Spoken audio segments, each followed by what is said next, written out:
I took a lot out of the loan signing system course. I didn't learn a whole lot out of the NNA one.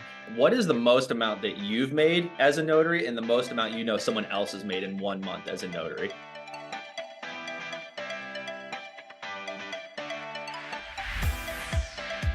All right, everyone. I am here with Mr. William Zuniga. He is the owner of Sign Docs Today. It is a mobile notary service. He's also a real estate investor, and he is a guy that I would say has done a great job of showing that even if you've had a really successful career in one thing, it's never too late to have a successful career in something else. So, William, welcome to the show. Well, thank you. Good morning, Alex, and thank you for inviting me to your podcast. Yeah. So for everyone who doesn't know, what is a mobile notary business? Like, can you kind of describe that for everyone out there who might not know what you do? All right, yeah, pretty interesting gig here. So in 2018, actually, my wife is the one that talked me into becoming a notary public after leaving a 30 plus year career with UPS, being an operations manager there. So I looked into the notary world and to find out what a notary public does. Little did I know how I was going to fall in love into this venture of becoming a notary public. So what a notary public does is basically is a person who represents a state and is able to notarize documents by validating people's identity and making sure that the person that's sitting in front of you is the person that has the valid ID and is the person on the document. Once you validate that, then you can notarize any type of document. And so why did your wife start convincing you to do this? Were there conversations about it? Was it a gentle nudge from her? Well, I wanted to do something sort of that I can do on my own. And I kind of learned that being a notary public is kind of like being your own boss because you're an independent contractor, so you don't report to anyone. And you can pretty much set your schedule on a daily basis, on a weekly basis, on a monthly basis on when you want to work, which jobs you want to take, and which ones you accept. So becoming an independent mobile notary public, I figured I can have flexible hours in working the assignments or the jobs that I wanted to do whenever I wanted to do it. So if I didn't want to work any particular day or any, particular time, I just wouldn't accept the job. So that's what intrigued me about it at first, that I can be flexible and have a flexible schedule, especially being after working at UPS, being so tied into a tight schedule all the time, having to go to meetings, and I wanted to get away from that. And so this intrigued me a little bit. And then once I learned how to navigate through it, once I learned how to do the notary public work, it really just became something that I became passionate about. And so what did those first couple months look like? Or even let's say your first transaction. Were you nervous? Were you excited? Yeah, it's like you don't know what you don't know, right? So I took a couple of courses prior to becoming what is called a loan signing agent. So I'm a notary public, but all I really emphasize or my expertise is in loan real estate transactions.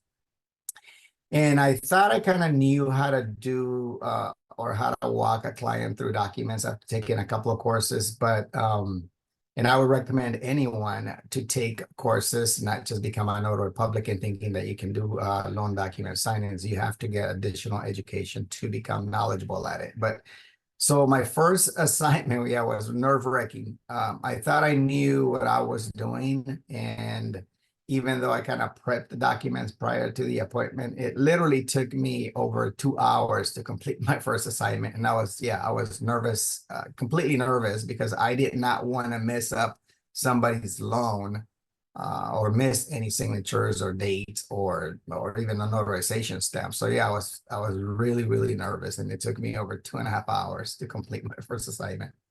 Did everyone there know it was your first time doing it, or did you act like you'd done this a million times? No, what's interesting though is though it was my first time doing a notary of any type, my book was brand spanking new, right? I didn't have any signatures, any stamps, any thumbprints. In California, we have to get a thumbprint. And so I thought, I wonder if these clients are going to question why is my book so brand new? Why is my stamp so fresh? But they didn't. It was an older retired couple. They were doing a refinance on their home here in the city of Oceanside in California, Southern California. and nice couple. And it turned out that they were a really nice couple, and they didn't really question anything. In fact, they thought I did a thorough job, which I don't know how they thought that, because I was really nervous and I kind of fumbled a lot. And but of course they didn't know what I'm supposed to do either. So that was kind of the neat thing about it, that they don't know. They think that you're the expert, even though it wasn't. Um, but no, they didn't question me at all. So they, in fact, they thanked me at the end, saying that I did a great job, which I don't think I did.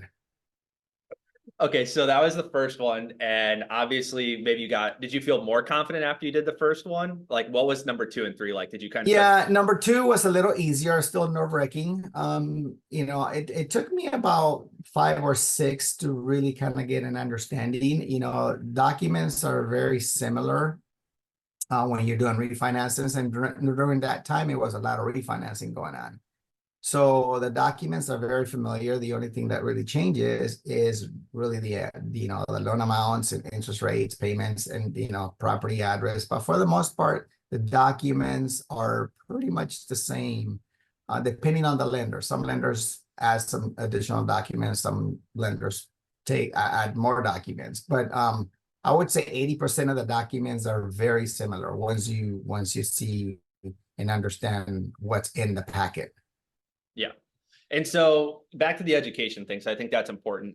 At this point, what was your mentorship looking like? So you had done a couple of these transactions. Were you asking for a lot of help in that process, or were you kind of doing it alone in the beginning? I thought even though I had taken a couple of courses, I had taken an NNA course to learn how to do loan signings. I also did the loan signing system course, which is the #1 rated course in the US right now. So I took both courses. I took a lot out of the loan signing system course. I didn't learn a whole lot out of the NNA one, because it was all online. But actually, both were online, but it was less interactive on the NNA. So I didn't feel like I knew what I was doing. So that's why I ended up getting the loan signing system course. And what I like about the loan signing system course, it wasn't that just that you got the course, but you have a community that's attached to it. And being in a community, there's a lot of people that are in the same boat as you. They're starting out. There's some people that are more experienced, or some experts in the field. So you can ask questions, and a lot of the questions get answered through the community. So that was one of the things that really helped me along. Plus, I also have had a coach at the time, which was the founder and owner of the loan signing system. His name is Mark Wills. And so he kind of guided me along as well during the beginning of my process through the community and through his mentorship. And was he the one that kind of got you to see that because I want you to talk a little bit about the early days driving the Honda around. How busy were you? Because I know you said you wanted all that time freedom, but what did it look like for a little bit there? Well, it took me about 7 signings to decide, okay, I'm really enjoying this. I like talking to people. I like meeting people. I like seeing them, the happy faces when they get their transactions, when they get the low rates. This is when the rates were really going down, down, down, down to the 3s and 2s. So there was a lot of transactions going on. I quickly scale my business. Initially, my goal was to do 3 a day. I figured if I do 3 a day, that's going to be enough to keep me busy throughout the day, and that'll give me the flexibility to make some pretty sizable income working flex hours. So my goal was 3 a day, 3 a day, 3 a day. The issue became is that I was getting orders like coming, just coming, and I was to the point where I couldn't say no. I didn't want to say no because I really, really enjoyed doing what I was doing. So, it went from about, I would say, 3 a day to at some point I was doing about 7 to 8 a day. So yeah, from the beginnings to when I got really busy, I was doing about 7 to 8 a day, and I was still turning business away. And so what did it feel like to go from like a very fixed income, you're working at this job, to now you're so busy, you almost have like more than one job? Well, it's a different thing. It's working for me is a lot different. Working for my own company is a lot different because I really enjoy what I'm doing. It doesn't feel like I have to be at a certain time at a certain place, or it's dictated, or it's mandatory. The way it is now, even though I work a lot of hours, I don't work a lot of hours, but I'm involved in the business throughout the entire day. Um, because actually we have grown it to a point where we're doing national signings all over the country. But it's a different feeling because it just does not feel like I'm attached to it as much as I was when I was working for UPS. Yeah. Even though it's still busy, it's a different type of busy.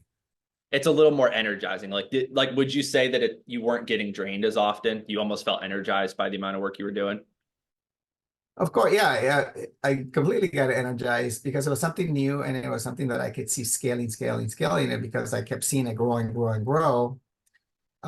It just became really fun. It becomes like it's a passion. You just want to get it to the next level, to the next level. Can we do two more? Can we do three more? Can we do that state now? Can we do that city now? Can we help others now? Because we're at the point now where we're helping others out, learning how to do the business. And so a lot of people out there don't realize it, but obviously market conditions shift, things are out there. Like, what is the most amount that you've made as a notary and the most amount someone else has made in 1 month as a notary? Well, this may come a little shocking to a lot of people what a notary public can make, independent loan signing agent. When I first started out, my goal was to make 3 signings a day. And typically a signing is about $150 per signing to $200 for the most part, if you're doing loan signings. And so I got to the point where I became so passionate about it that I wanted to do more and more and more. And I kept hearing about all these other agents that were doing X amount, right? Making 10K a month. So I wanted to get to that point where I can get 10K a month.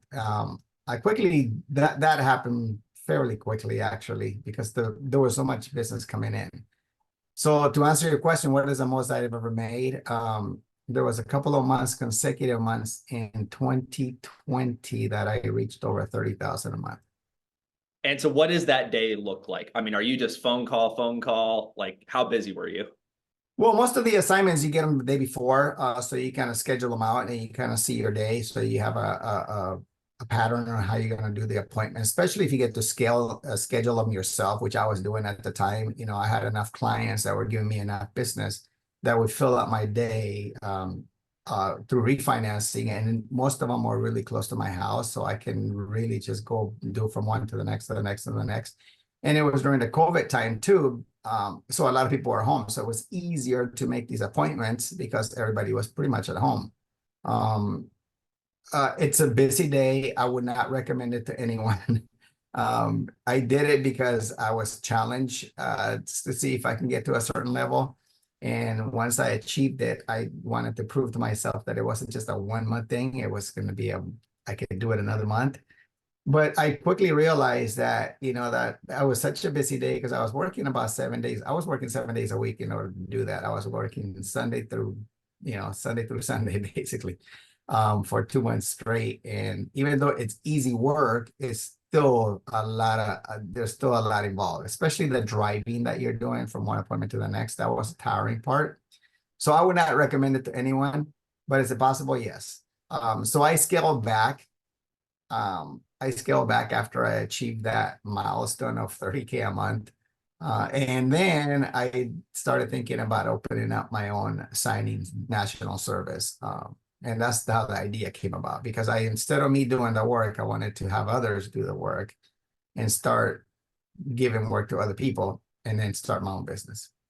And how much did your skill set from your previous job help you with like the scheduling? Because that's something when I saw you do it live, I'd say that's a skill you have, is you're able to just fill calendars so well and call people. Well, I came from the logistics background with UPS, so it does help me quite a bit, being able to logistically plan everything out. And basically that's what I was doing at UPS, is making sure that the routes were dispatched properly and making sure that the time was utilized properly. So I was always looking on how to save time, and how to maximize my driving time, which I always used to call windshield time, and maximize my time at the signing table, because that's when you make the money, when you're signing clients and going through documents and being efficient at it, so you can go to the next one, the next one, the next one. So I can give you a perfect example. When I first started, my average time was over an hour to complete a signing, and that's being very thorough, going through the documents.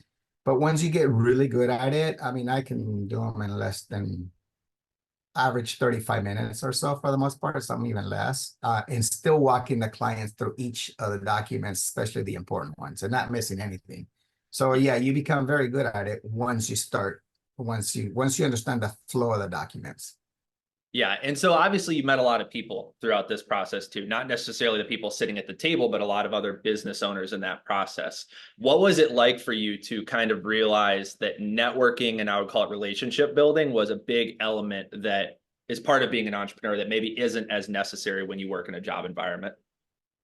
Well, one of the things at UPS is I always knew customer service was like number one, right? You always take care of the client first. You make sure they provide good customer service. And so I brought the same mindset into the loan signing system, or when I started doing signings, because I knew that if I represented the clients that I was representing, whether it's the real estate agent, the loan officer, the escrow officers, title reps, everybody involved in those documents, I knew that I had to provide good service. So to me, that was one of the key, to always provide good service, because that was going to either help them as well to get more referrals, and then help myself in getting more signings and get good feedback going back to the escrow officers that were giving me the assignment. So relationship building is key. And as you meet a lot of different people, and as you're doing signings, you meet people from all walks of life. You meet anyone from the medical field to legal field to real estate field to just regular people that just have a 9 to 5, and you meet some interesting people.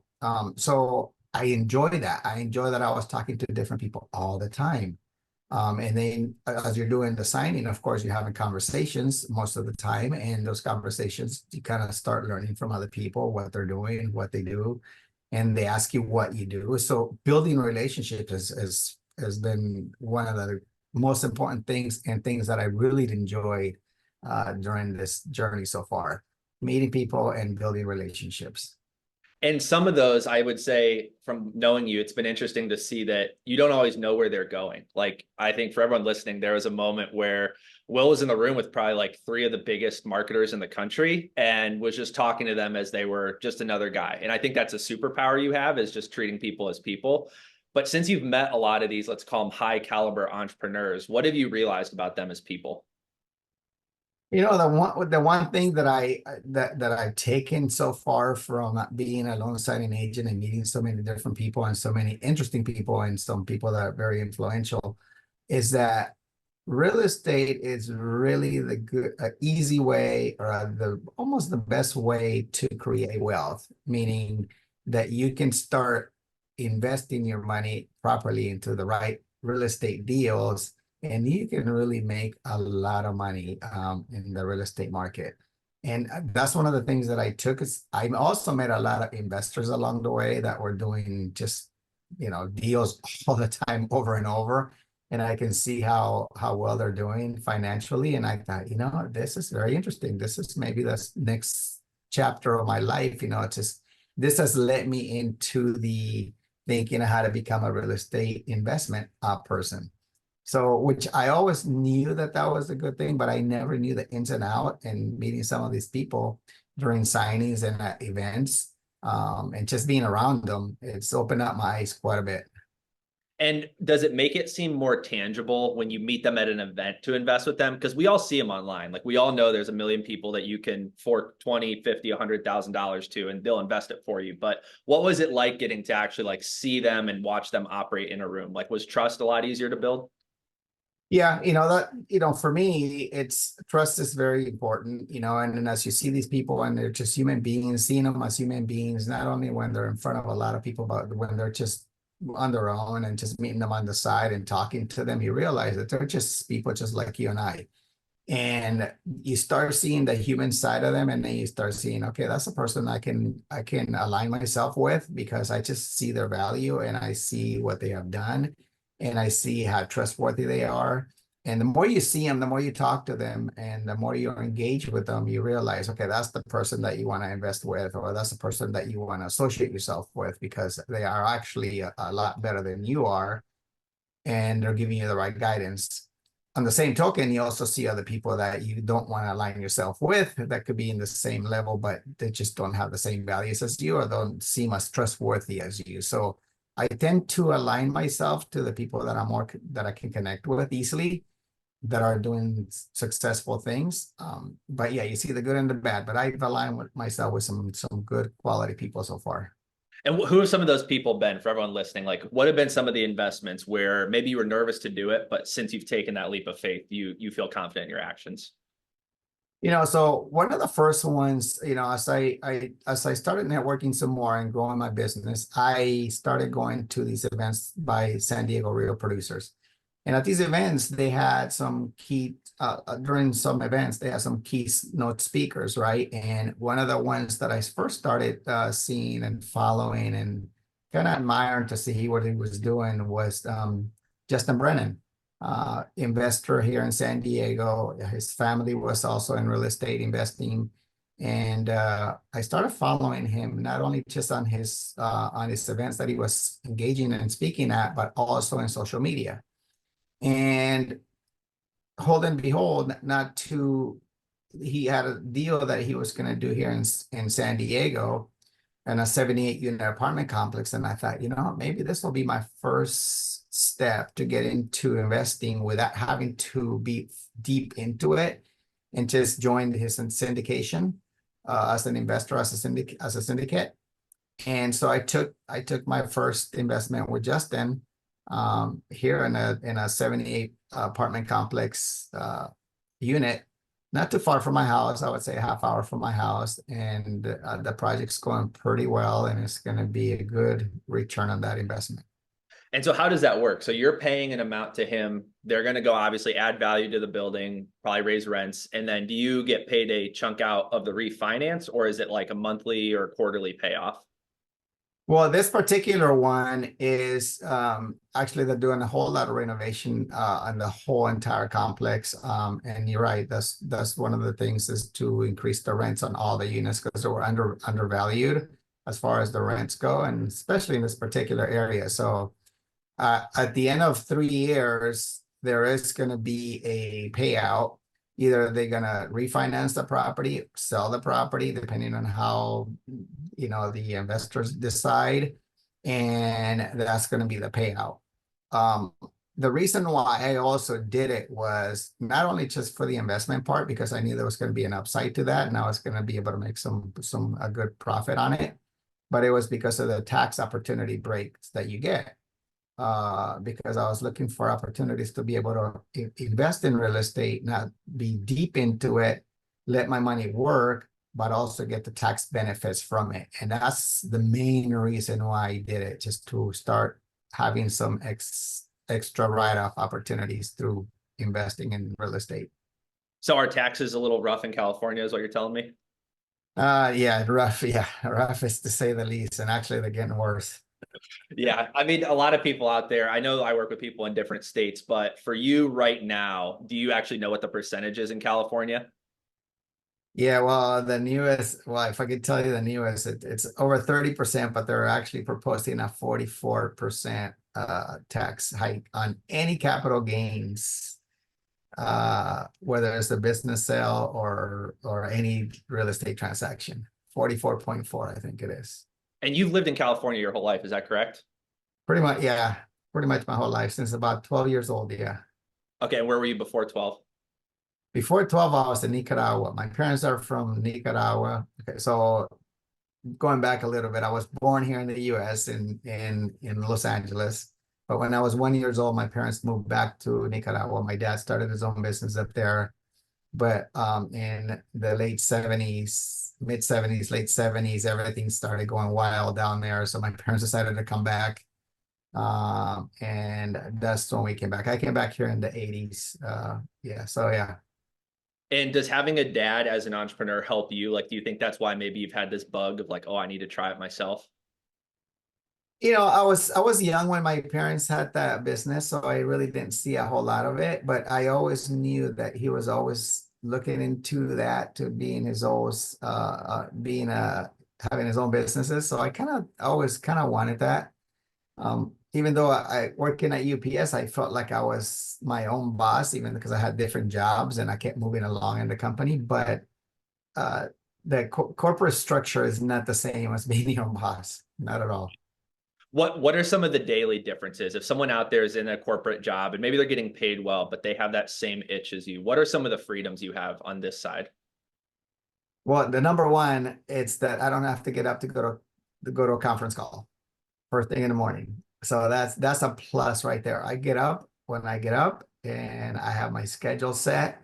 And I'm not dictated by a schedule of conference calls or meetings or events that you have to go to that you may not want to go to, or just even dealing with the employees that sometimes sometimes don't want to follow the rules that that the company may have. So the main thing though is not having the set conference calls and meetings schedule.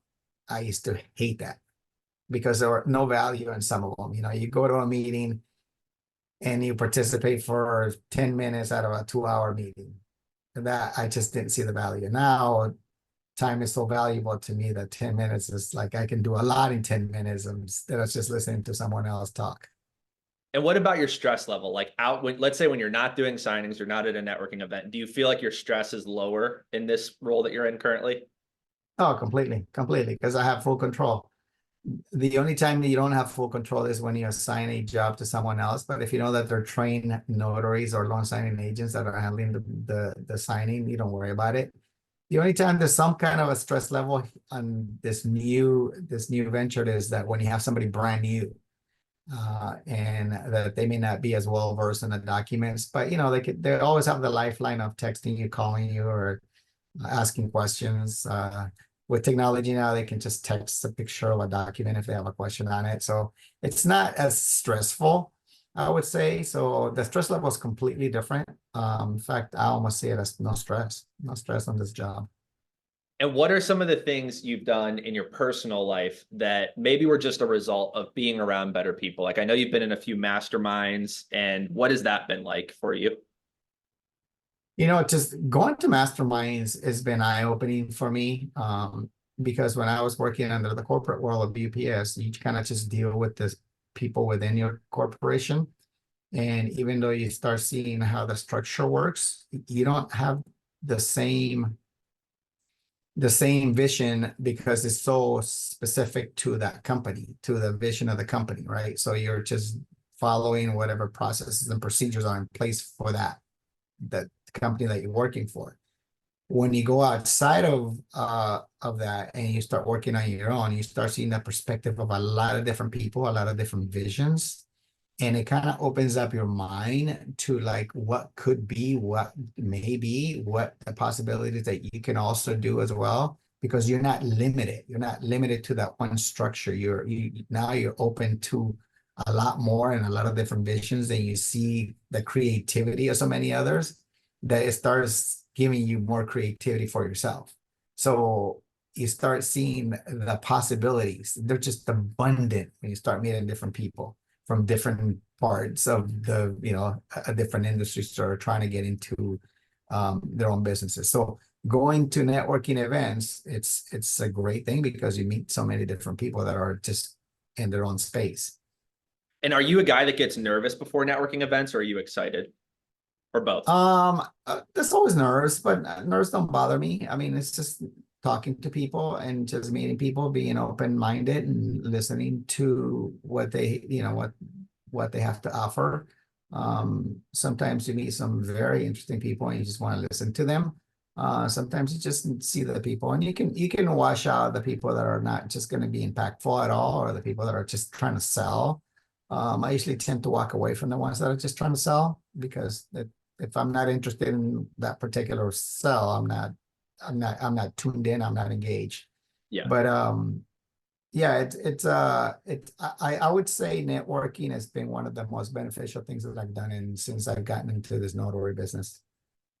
And what advice would you give? Let's say someone out there, they just started becoming a notary or they just started their own business and they hear us talking about it, but maybe they're like, oh, I'm nervous, or they just skipped 2 networking events that they RSVP'd for. What advice would you give that person? Just go do it. It's just like anything else. I always kind of use the analogy of sports, right? I mean, I'm a sports fanatic, so it's just like learning how to do anything, right? If you're or even something that everybody does. So let's not make it sports related. Let's make it driving, right? If everybody can go back to when they were thinking about when they were going to go take their driving test because they wanted to get their license, right? How nervous were you? And because they're just not as confident to be able to do that task, even though they may know how to drive, maybe not skillful yet, but they have enough skill to pass, but they're really nervous, right? Now, years later, you just get in your car and go, you don't even think about it, right? It's no different. You were doing the same task. It's just repetitive things, right? The more you do something, the more skillful you become at it and the easier it becomes. I'm not saying that the nerves will ever go away because they may never go away, but it just makes it easier because you're doing it more often, more often, more often. If you're uncomfortable, it's just because you're just not comfortable with that situation just yet. Just do it more. Do Yeah. it more, more, more, more. And at some point it becomes very, very just repetitive. And I think a lot of people have this mindset, like you said earlier, when they just try to sell at networking events, you're just like, get away from me. How would you explain to someone that networking is going to help your business, but don't go there and sell to people? Like, what is the right thing to do when someone goes to a networking event? Well, I mean, I don't know if it's the right thing to do, but for me, what works is I just want to go meet and connect with people, because you just never know who you're going to meet that's going to connect you to the next deal without trying to go and make a sell or don't go with the intentions of like, who am I gonna sell to, right? I mean, I'm very intentional when I go to these events. I always have one or two people that I kind of do want to meet, in person, maybe just a handshake and say hello, not necessarily to have a full-blown conversation because people's times are very limited. And I don't expect that going in. My expectation is just to get a face-to-face, just to exchange maybe business cards or social media, just make it a point where I make eye contact with that person who I want to meet and meet as many people as you can. One of the most important things in networking is meet as many people as you can. Don't just sit with the same group the entire time. Go walk, talk to different people, say hello. That's it. That's all you need to say. Because if you want to make it a reoccurring thing and you want to get to know people better, it's going to take more than one touch. It's Yeah. not just going to be the one touch. If you get a one touch and you hit it, that's the home run, but those don't happen often. Yeah. So just go get the base hits, go get the base hits, just meet people. Yeah, I've told a lot of people that the 10 Facebook friends rule is a good test. If you don't know people, just go make at least 10 Facebook friends. Don't try to sell them on your service. Just try to make sure you're not the guy, on his phone in the corner, looking around and not talking to anyone. Yep. Or if you ever see that person that's doing that, go meet that person. Make that connection. You initiate that connection because you just never know, and just see why the person is there. Yeah. And because at least there's always that person like that. There's always at least one or two people that are at the corners, right? Go make an interaction with that person and see what they're about. You never know who they might be. And it's going to mean the world to them because clearly they're nervous. Clearly they're not going around to meet people. So you're providing value to them just by being a good human. That's the person that's going to follow you immediately. Yeah. Immediately. Yeah. And then a big topic I do want to talk to you about, because I saw obviously, we put a post out about it last week, I think. You talk a lot about giving back. Obviously you're helping tons of notaries get business, you're providing business for them. But in terms of like the teaching and mentoring side, do you think that the notary business is something that's going to grow at scale, or do you think it's kind of capped as an industry? I don't see it. I don't see it slowing down, to be honest with you. The more I learn about this industry, there's so many different ways that you can take your notary business. I mean, I chose the loan signing, basically real estate transactions, but there's so many other things that you can do with it. There's a lot of people that do apostilles.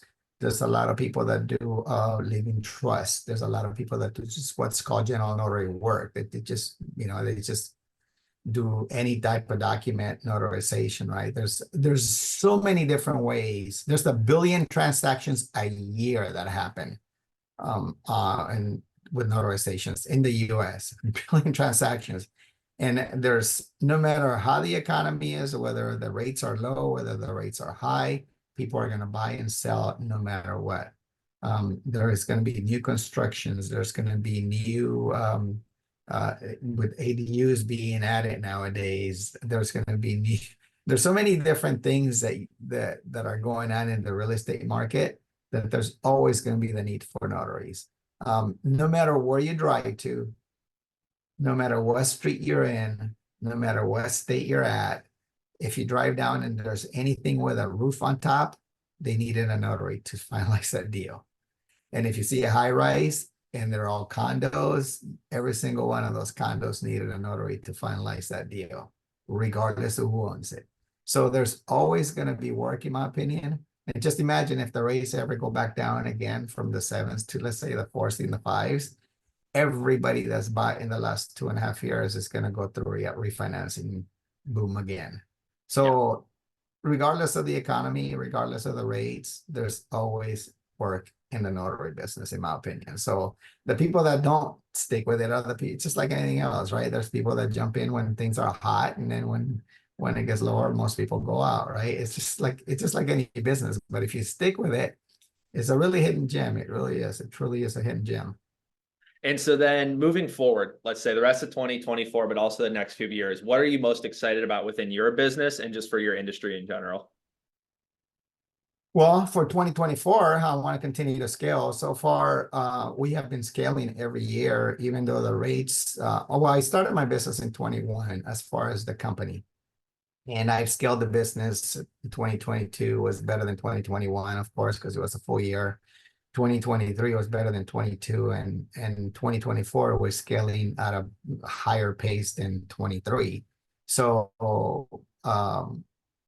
and so I see a scaling, and how you scale is just get more clients. So and that's with the rates and with less transactions than in 2023 and 2022. So because of the rates. So for me, what I'm looking forward to do in 2024, finish the year out, is do 1,000 to 2,000 more transactions this year over last year. That's awesome. Yeah. Well, hey, I just want to thank you. I've always wanted to do an interview with you because I think a lot of people are fascinated by what it is that you do. And also, I've just valued our relationship. You've taught me a lot about the networking, the relationship side of things. And I want to thank you for coming on the podcast. Well, thank you for inviting me, Alex. Happy to be part of it. Awesome. Thank All you. right, everyone. We will see you next week. And if you can get in touch with Will, I'll link all of his socials in the bio. But thanks. I'll see you next time.